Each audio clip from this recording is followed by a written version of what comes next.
Okay, I'm back again. This is another video.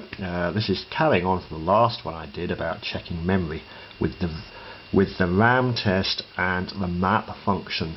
So, you know, as I can say, I can type in map, say 0800, and it'll come up the memory map in 2K blocks. If you obviously have a memory map with, say, 1K chips in it, you might want to obviously use the default, which is 1K steps. You could also set it to sort of 512K steps as well if you want, or any bigger.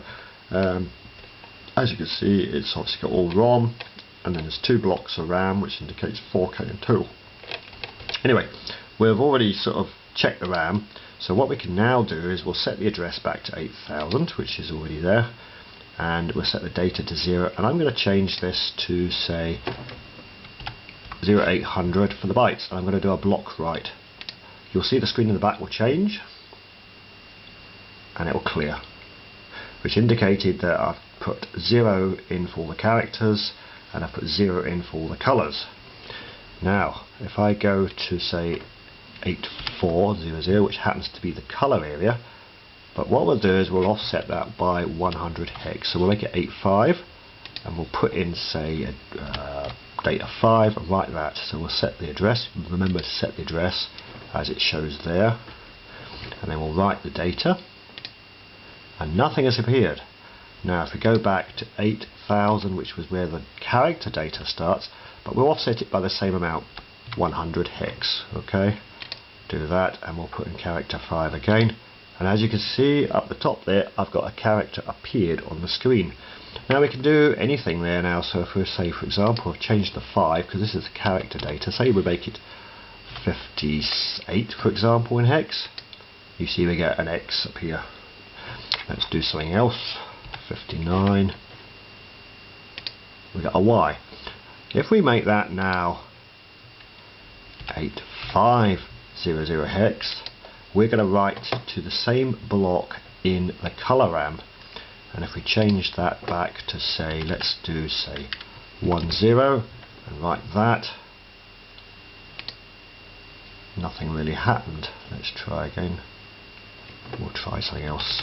I'm still figuring out what these actually do with the thing. So 220, so the Y is gone, so 20 seems to have done something to it. We'll put in, say, 01 for example, try that. We got a Y. Let's try 02, nothing. 03, nothing. It's not going too well here, I have to say. Let's say 34, it's gone. You should be able to write different colours and change the colours, but you get the gist of what I'm doing anyway. I've got the Y back again. I'm probably doing this wrong, to be honest, but the idea is obviously you can actually write to individual blocks of, you know, addresses in memory, particularly VRAM. Now I've written 67 to that. If I do read, you see down the bottom it says data read is 67, the decimal value is 103, and the binary value, it gives you the binary value as well for that data it reads back, and it also displays it on the display as 67 hex.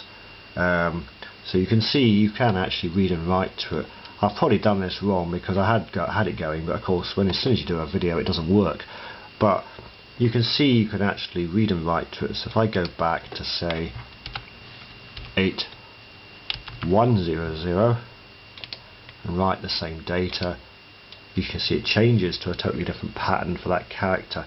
And if you do, say, for example, 810, say, 2 and write that, remember to change the address each time, you'll see it should have done that. It's not done it for some reason or other, probably because I'm doing it all wrong. Try 04. Well, oh, I know why it's not done it. It's because I've got the color data set to 0. So although I'm putting the characters into the memory, the color data is set to 0. So you can see I'm actually reading and writing to the actual VRAM and putting characters up. So you could technically sort of put whatever you like up on the screen of this Pengo board. It also allows you to check it thoroughly as well. So what with the RAM test and the memory map, etc., you could plug it into any board, you could find where the RAM is, and you can go and look at it and check it if you want.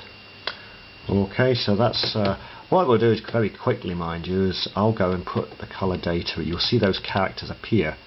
If I do 8400 and I put in, say, well, let's just put 67 for example, and change the bytes to 400, which is 1K. So we're going to write that into the color RAM, and you'll see the other characters will appear as they do. So you get 3 characters appearing, because now what I've done is I've changed the color back to something visible. So although I was writing the characters and they weren't appearing, it's because the colors they were set to was 0 in the color RAM. Now I've changed the color RAM to that, it works. Okay, thank you.